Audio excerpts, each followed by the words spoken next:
الرحمن الرحیم سنو ڈیجیٹل کے لیے سعید الرحمان صدیقی میرے ساتھ اس وقت موجود ہیں آزاد کشمیر حکومت کے سینئر وزیر ہیں، وزیر خزانہ ہیں ماجد خان صاحب.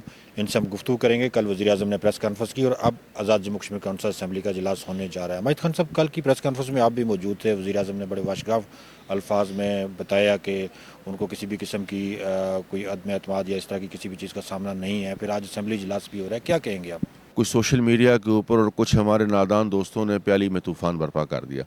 انہوں نے شاید یہ سمجھا کہ حکومت آزاد کشمیر اپنے آخری ہچکولے لے رہی ہے اور وہ چلی جائے گی.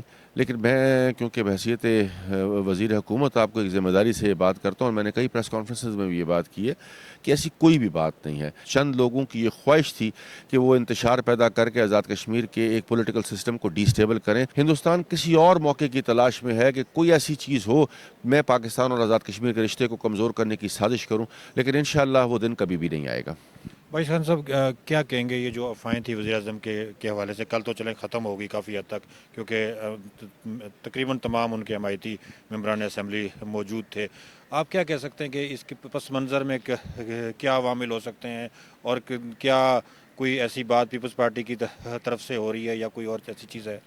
دیکھیں، وزیر اعظم کو اس کی کابینہ کا مکمل اعتماد حاصل ہے.